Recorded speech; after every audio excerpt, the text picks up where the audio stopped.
வணக்கம் மக்களே! Welcome back to our channel info 366. நேத்து டிசம்பர் 26, 2024 அன்னைக்கு நைட்டு வந்து பார்த்தீங்கன்னா, நம்ம நாட்டோட முன்னாள் பிரதமரான டாக்டர் மன்மோகன் சிங் அவர்கள் தன்னோட 92வது வயசுல உயிரிழந்துட்டாரு அப்படின்ற வருத்தமான, அதிர்ச்சியான தகவல் வந்து வெளியாயிருக்கு. மன்மோகன் சிங் அவர்கள் வந்து பார்த்தீங்கன்னா, 1932ஆம் ஆண்டு செப்டம்பர் மாசம் 26ஆம் தேதி வந்து பஞ்சாப்ல இருக்கக்கூடிய அப்படின்ற ஊர்ல வந்து பிறந்தவரு. அவர் வந்து சின்ன வயசுலயே தன்னோட அம்மாவ இழந்துட்டாலும், அவரோட பாட்டியோட வளர்ப்புல தான் வந்து பார்த்தீங்கன்னா வளர்றாரு.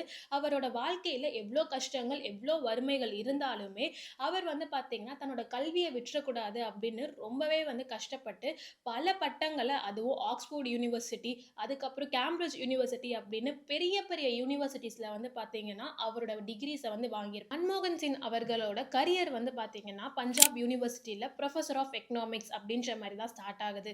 அதுக்கப்புறம் அவர் வந்து நம்ம இந்தியன் கவர்மெண்ட்ல அரசியல்ல எப்ப ஈடுபடுறாரு அப்படின்னா, 1971ஆம் ஆண்டு எக்கனாமிக் அட்வைசர் இன் காமர்ஸ் மினிஸ்ட்ரியா தான் வந்து தன்னோட அரசியல் வாழ்க்கைய வந்து அவர் ஸ்டார்ட் பண்றாரு. ஆனா அடுத்த வருஷமே மன்மோகன் சிங் அவர்கள் வந்து பார்த்தீங்கன்னா, chief economic adviser in ministry of finance அப்படின்ற ஒரு பதவியில இருக்காரு. அதுக்கப்புறம் வந்து நம்ம ரிசர்வ் பேங்க் ஆஃப் இந்தியால வந்து கவர்னராவும் இருந்திருக்காரு டாக்டர் மன்மோகன் சிங் அவர்கள். இது மட்டும் இல்லாம 1991ல இருந்து 1996 வரைக்கும் நம்ம நாட்டோட ஃபினான்ஸ் மினிஸ்டர் அப்படின்ற ஒரு முக்கியமான பதவியில இருந்தாரு.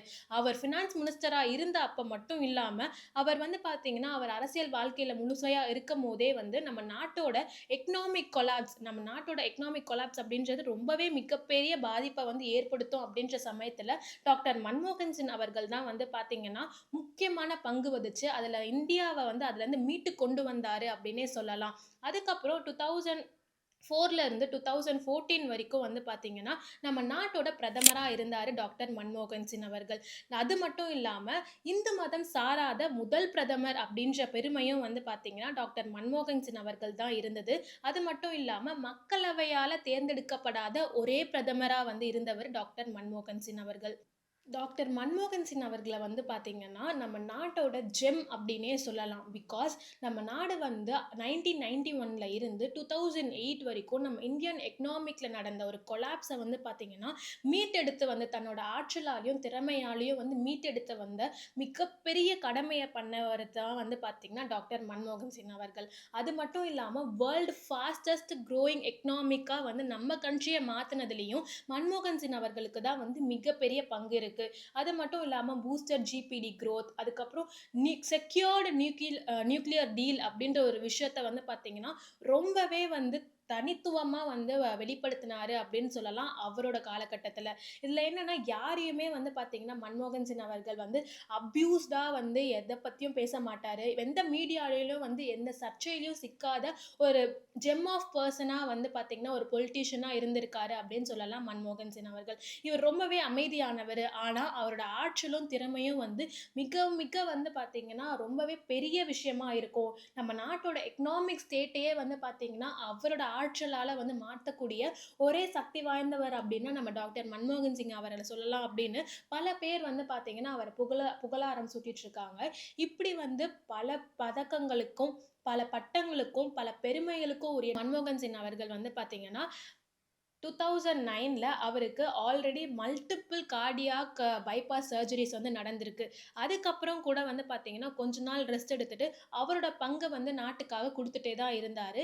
ஆனா, நேத்து டிசம்பர் 26, 2024 அன்னைக்கு அவரோட உடம்பு வந்து பார்த்தீங்கன்னா, உடல்நல கோளாறு காரணமா எய்ம்ஸ் மருத்துவமனையில வந்து டெல்லியில இருக்கக்கூடிய எய்ம்ஸ் மருத்துவமனையில அனுமதிச்சிருக்காங்க. ரொம்ப தீவிரமான சிகிச்சைக்கு அப்புறம் தான் வந்து ஒரு 9:15 அந்த டைம்ல வந்து அவர் உயிரிழந்துட்டாரு அப்படின்னு எய்ம்ஸ் மருத்துவமனை வந்து பார்த்தீங்கன்னா, ஒரு வருத்தமான செய்திய வந்து வெளியிடுறாங்க. அவரோட இறப்புக்கு வந்து நாட்டு மக்கள் மட்டும் இல்லாம, நாட்டுல இருக்கக்கூடிய பொலிட்டீஷியன்ஸ் மட்டும் இல்லாம, பல பேர் வந்து பார்த்தீங்கன்னா, இரங்கல் தெரிவிச்சுட்டு இருக்காங்க. அவரு வந்து பார்த்தீங்கன்னா, தன்னோட 92வது வயசுல தான் இறந்திருக்காரு. இருந்தாலும் அவரோட சாதனைகளும், நாட்டுக்காக அவர் பண்ண விஷயங்களும், நம்ம நாட்டோட எக்கனாமிக் குரோத்துக்காக அவர் குடுத்த விஷயங்களும் வந்து பார்த்தீங்கன்னா, என்னைக்குமே காலத்தால அழியாது அப்படின்றனாலயும், இப்ப வந்து பார்த்தீங்கன்னா, அவரோட துக்க அனுசரிப்பா 7 நாட்கள் வந்து அறிவிச்சிருக்காங்க. அது மட்டும் இல்லாம இல்லாம அந்த 7 நாட்களுமே நம்ம நாட்ல வந்து ஏத்தக்கூடிய தேசிய கொடி அப்படின்றது அரைக்கம்பத்துல தான் வந்து ஏத்தப் போறாங்க அப்படின்றதும் வந்து அனௌன்ஸ் பண்ணியிருக்காங்க. இன்னைக்கு வந்து அவரோட உடல் நல்லடக்கம் செய்யப்படும் அப்படின்னு எதிர்பார்க்கப்படுது. பல அரசியல் தலைவர்கள் வந்து அவருக்கு இரங்கல் தெரிவிச்சுட்டு இருக்காங்க. துக்க விசாரிப்பு வந்து நடந்துட்டு இருக்கு. நீங்க மன்மோகன் சிங் அவரோட பார்த்து வியந்த விஷயங்கள் என்னென்ன? அவர பத்தி உங்களோட கருத்துக்கள் என்ன? அப்படின்றதெல்லாம் அவரோட இழப்பு நாட்டுக்கு வந்து எவ்வளோ ஒரு பெரிய இழப்பா இருக்கும் அப்படின்றதெல்லாம் கமெண்ட் பாக்ஸ்ல ஷேர் பண்ணுங்க.